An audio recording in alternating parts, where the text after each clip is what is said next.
The year is 1995, and for any star that's managed to stick around for 6 decades, there's bound to be some career highs and career lows. Cher, who's often referred to as the goddess of pop, happened to be coming off of one of her career lows, after releasing 1995's It's a Man's World, which was a commercial and critical failure. It surely wasn't her first, though. After establishing a movie career in the 80s and reviving her music career with If I Could Turn Back Time, she went through another period where she was commonly shunned for her age, particularly during the MTV era, when new artists were starting to emerge. But after all, she is Cher and has proved her longevity over and over. I think at this point it should be inscribed in every textbook that everything comes and goes, but Cher will certainly always be around. In fact, she's so rich in history she might need her own textbook, and I guess this video can be viewed as a very small chapter in that textbook.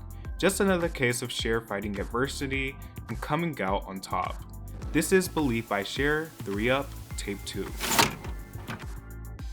To put it simply, Cher had a rough few years after encountering so much success during the late 80s. She won an Academy Award for Best Actress for her performance in Moonstruck in 1988.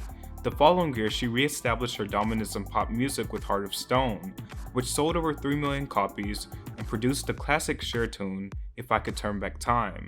The album also placed numerous top 10 and 20 hits, such as After All and Just Like Jesse James. That's amazing, right?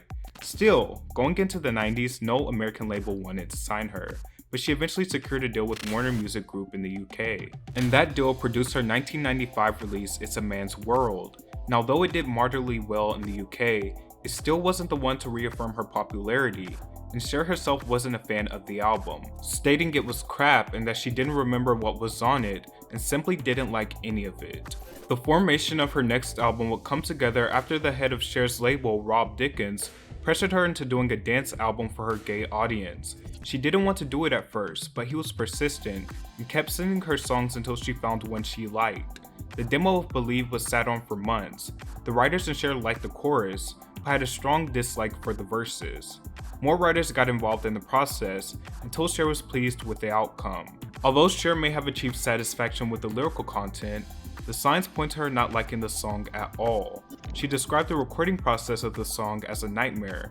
She argued with producer Mark Taylor on the direction of the song endlessly, and eventually stormed out of the studio while recording it. This caused Taylor to drench her vocals in auto-tune, which ultimately gave the song an ultra-modern and futuristic depth to it.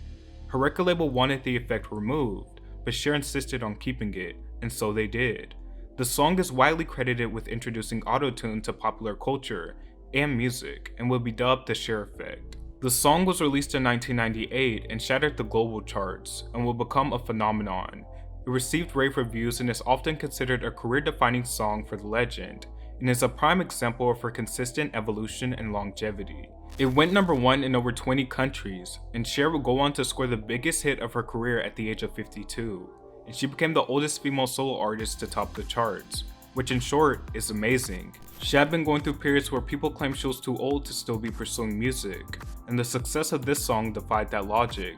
The song has been hailed as one of the best dance songs of all time. It's an anthemic dance song, being not only something everyone can dance to, but relate to, and it's definitely one of the catchiest. Thematically, the song is about moving past the breakup and continuing to be empowered. Believe was also accompanied with an iconic music video. It features Cher in one of her signature headdresses in a dance club, giving young people around her advice on love. The song and music video were the precursor for a ton of the futuristic themed and dance-inspired songs that will be seen at the start of the new millennium. Believe is influential for the usage of autotune alone, which has since gone on to shape the music industry. The classic tune was also released alongside other groundbreaking hits like Baby One More Time, and in a time where teen pop was dominating every avenue, so the meteoric success of Believe really broke all barriers in every sense. The album of the same name arrived shortly after and proved to be Cher's most successful album ever. Even though it was Cher's first full step into the dance and Eurodisco world with an album, it also felt like a return to form. Her deep, distinct vocals fit the genre particularly well, and the lyrics reflect Cher being an empowered and resilient woman.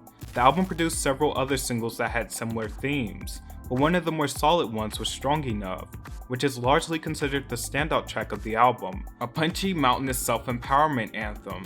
It went on to become an international hit and paid tribute to disco.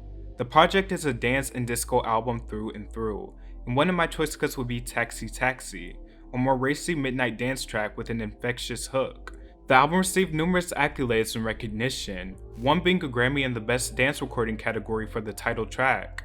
The album itself was dedicated to ex-husband and longtime music partner Sonny Bono, who had passed away earlier that year. Cher would eventually launch her Do You Believe tour, which became her most successful tour up until that point. Believe sold over 10 million copies and became her best-selling album. Believe was a career-jolting single and album, and under the most unlikely circumstances. A 52-year-old legend having the most successful year of her music career by recording a song and album she initially had a strong dislike for. Nonetheless, this era was essential in breaking the ageist mold that withheld her career.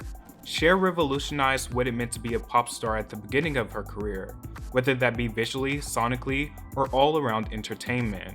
And with Believe, she once again reinvigorated what it meant to be a pop star, and showed the world that if you're a true star, there's no one size fits all.